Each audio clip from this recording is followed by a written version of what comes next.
Welcome to the third season of Murder in 20 podcast, where I, Bobby Stevens, am your host with a new episode every Wednesday. If you're a serious fan of true crime and love listening to podcasts, but don't want all that small talk, you've come to the right place.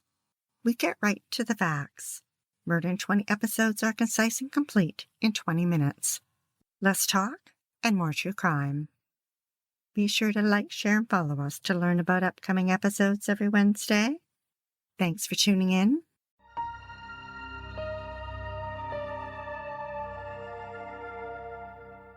Reno, Nevada is known as the biggest little city in the world for its casinos and tourism.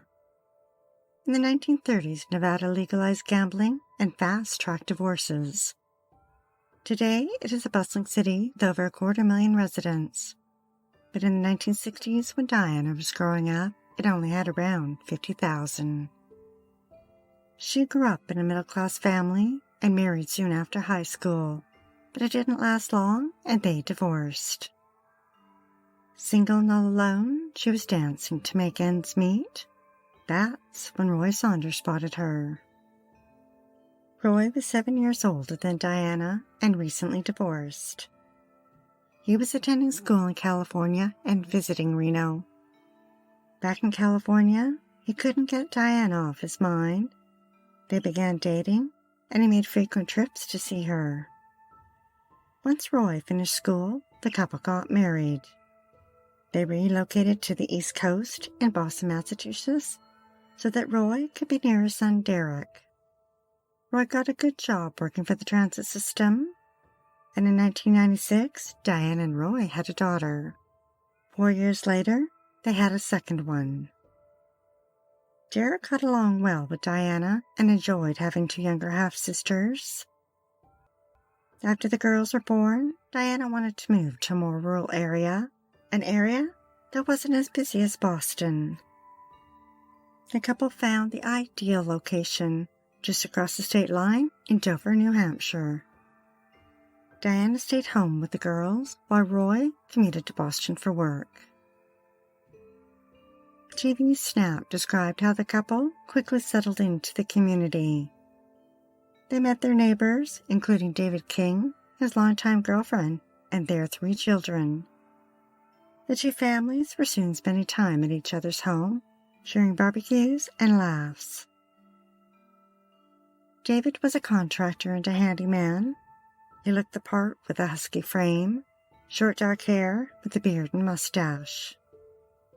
And when Dianna decided she wanted renovations done to their new home, she hired David. But over time, the renovations dragged on and never seemed to finish.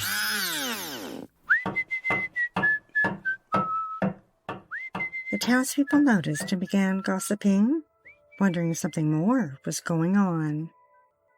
And they weren't the only ones. David's girlfriend called Roy and told him she was convinced David and Dianna were having an affair. But Roy didn't believe it. He was confident in his 8-year marriage. But then Roy started to look at things a little differently, and doubt began to seep in. After a few weeks, he confronted Dianna, and to his surprise, she didn't deny it. She not only admitted that she'd been sleeping with David, but they'd fallen in love. Roy was devastated.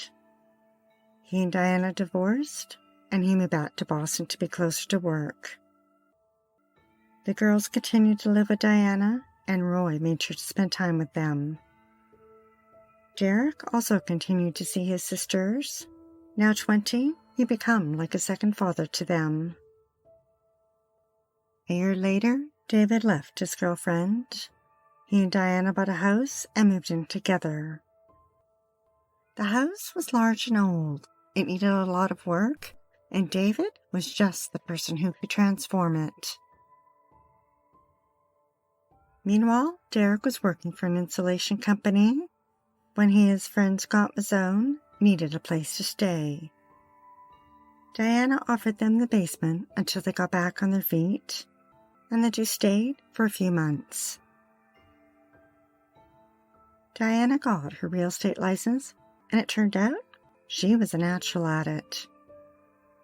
Dr. Meredith, a retired chiropractor who just lost his wife, was looking at selling a property and contacted numerous real estate agents. They suggested a price, but when he talked to Dianna, she convinced him she could get more, and she did. Perhaps it was being on his own that he appreciated Dianna's help. Over time, the two became close, and he began to see her like a daughter. Dianna was doing so well in real estate that in 2007, she quit her job to start a company with David. They called it T&D Construction and planned to flip houses. David would use his talents for renovating, and she would sell them. Being in business together, the couple took out life insurance policies for $500,000 each, with one another as the beneficiary. But Dianna soon realized they needed capital, money to renovate the house and support them while doing it, and she turned to Dr. Meredith. She told him about her and David's plan to purchase a home, renovate it, and that she had a buyer lined up, and promised the doctor a share of the profits. Trusting his new friend, the doctor took out a reverse mortgage on another property he owned and invested $440,000 in a joint bank account with Dianna. Dianna and David had future plans to move to Texas, but with all those zeros in the bank account staring back at her, Dianna couldn't resist spending it. She began transferring money to multiple accounts so it couldn't be traced. As soon as the money landed in the new account, Dianna went on a shopping spree. She didn't use the money to buy things for the renovation. Rather, she bought herself clothes, jewelry, went to restaurants, and used it to pay their mortgage and buy a house in Texas. By December, she had drained the doctor's bank account. David had no idea what she had done. But then Dianna panicked. What would she do when he did find out? In January 2008, she thought about the life insurance policies they'd taken out and decided that was her way out. She contacted her ex-husband Roy and told him David was abusing their daughters, and she wanted him killed and needed his help to find someone. Blinded by rage at the thought of David hurting his girls, he agreed to help Dianna. But what Roy didn't know is that David had never abused the girls, never hurt a hair on their head, never said anything mean to them. It was Dianna's way of manipulating Roy into getting what she wanted. Dianna gave Roy $8,000 to find someone to carry out the hit. Roy turned to his son Derek to help him find a hitman. Dianna convinced her stepson that it had to be done to save the girls from Derek. Derek turned to his friend, 35-year-old Scott, who was always needing money. One evening, Dianna and David were having an argument when things got heated. David threw a glass at Dianna, and she dialed 911. Police arrested David, and he spent a night in jail. He was charged with criminal mischief, pled guilty, and was ordered to attend domestic counseling sessions. For months, the murder plot was put on hold.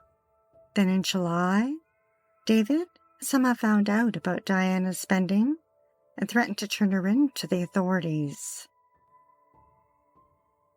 Meanwhile, Dr. Meredith discovered the money that he'd invested was gone. He hired a lawyer, and the two showed up unannounced at Dianna's house. He demanded the money be returned. She was quick on her feet and gave him an explanation. Dianna knew no amount of time was going to replace the money she'd stole. It was now time to carry out her plan, so she called the insurance company to confirm David's policy was still valid. On Thursday, August 28th, Dianna talked with Derek and Scott and told them it would happen at 5 p.m. the next day. On Friday, Diana's girls went to Roy's to spend the weekend with their dad. Dianna and David made plans that evening to stay at home and watch movies. That afternoon, Dianna called Roy and confirmed the time. Roy then called Derek to tell him when David would be alone. At 5 p.m., Dianna left David and went to get groceries and rent a few movies. Court records revealed that a half hour later, David walked outside and asked to borrow a garden hose from his neighbor, then returned inside the home. Derek and Scott traveled from Newbury, where they were living, an hour to Dover. Crossing the border at the Hampton toll booth, Scott's license plate on his green Jeep was recorded. They drove down a trail in a wooded area that ran behind Dianna and David's house and parked. Just then a neighbor happened to glance over and noticed the vehicle. Derek and Scott walked down the trail, through the trees, and into Dianna and David's backyard. Scott had come prepared with a rifle. The men let themselves in the sliding back door. Derek called out to David, and he answered that he was in the basement. Derek headed down the steps first, with Scott close behind. David didn't suspect a thing and asked them what they were doing stopping by. Before Derek could answer, Scott raised the rifle and shot David in the left temple. Derek swooped in and picked up the spent round and put it in his pocket. Scott needed to make sure David was dead. He took out a knife and sliced his throat. It was just after 6 p.m. Derek and Scott left through the back door and walked through the backyard.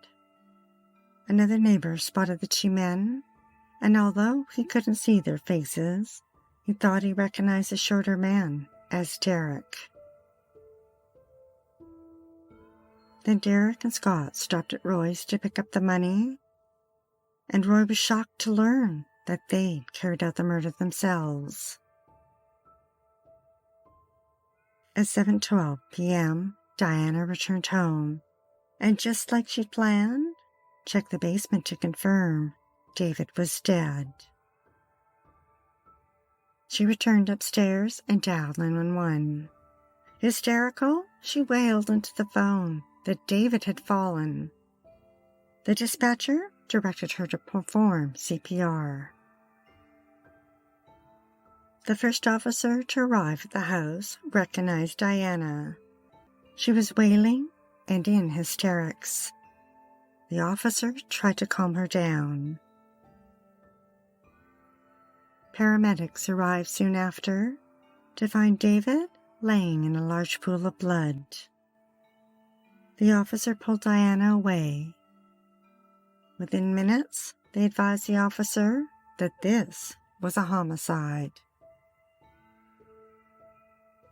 Dianna was taken to the station and interviewed. She was sobbing and distraught. Officers wondered if this had anything to do with the earlier incident in July, but Dianna reassured them that their relationship was solid.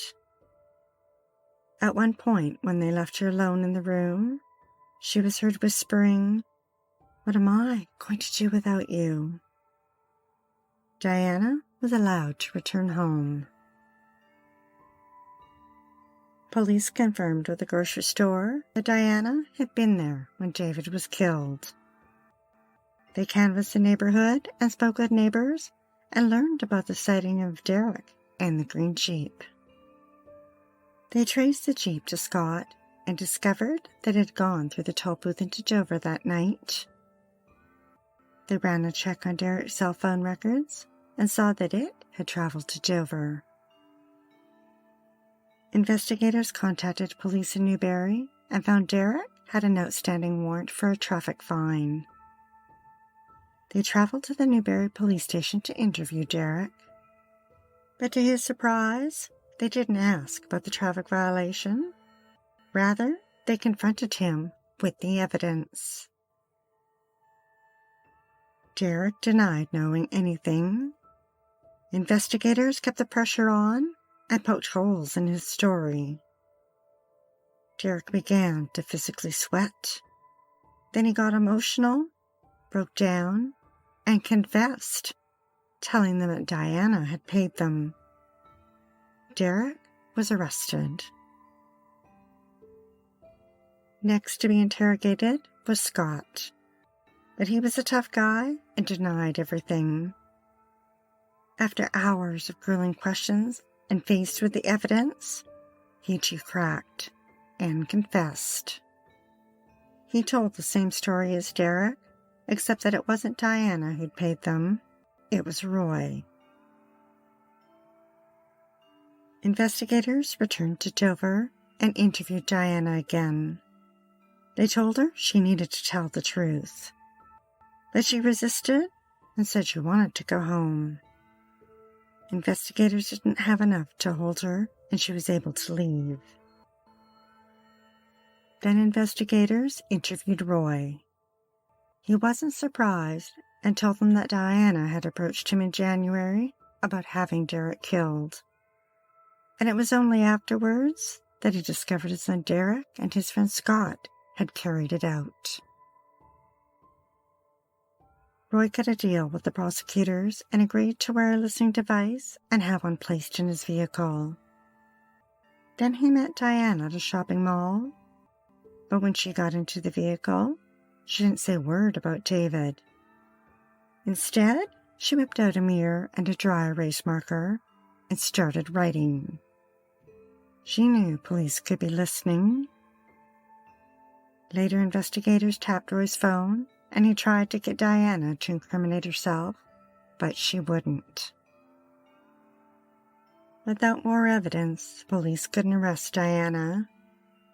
But feeling the heat, she moved her and her girls to Texas.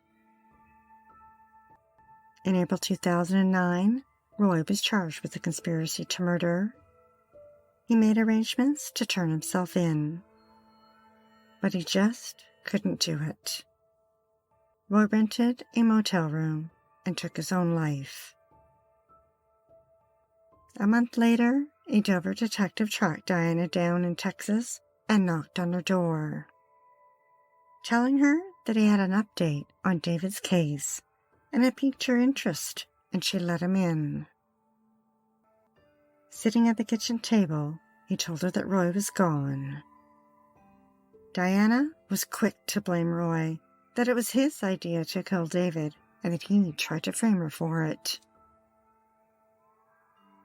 A year after David's murder, investigators had gathered enough evidence and returned to Texas and arrested Dianna.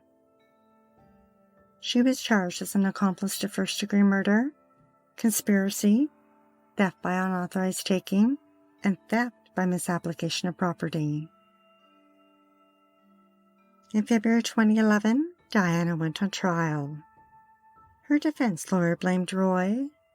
The prosecution put Dr. Meredith on the stand, and a forensic accountant testified to where the stolen money had gone. Dianna's two daughters took the stand to say that David had never abused them, and Derek and Scott, who had pled guilty to murder, testified against her. Dianna did not testify. The trial lasted 4 weeks. The Foster's Daily Democrat reported that the jury stood before the judge with a guilty verdict on all 4 counts. 43-year-old Dianna stood quiet and still. She was sentenced to life. Derek is serving 20 years and Scott 33 years. Dianna appealed her conviction. It was denied. Dianna was ordered to pay for David's funeral and $350,000 in restitution to Dr. Meredith. David's previous girlfriend and 3 children were awarded $1.8 million in a lawsuit against her. It is unlikely they will ever see a dime.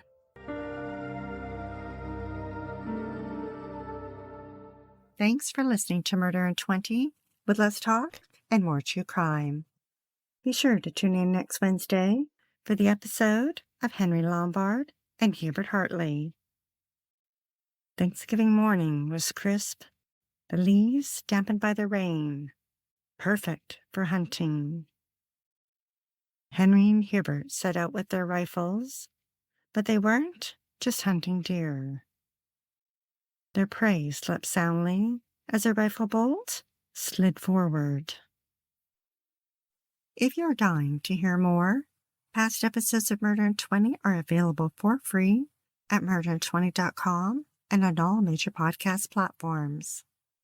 We love what we do and are dying to continue. If you enjoy listening to Murder in 20 every week, we'd be eternally grateful for your support by visiting Murder in 20 at Patreon, PayPal, or murderin20.com. We'd like to acknowledge Purple Planet for use of their music, Sound Effects and Vaseline Studios and Quick Sounds, and our many editorial sources who are listed on our website. Be sure to like, share, and follow us to learn about upcoming episodes every Wednesday. Stay safe, sleep with the lights on, and don't play with strangers.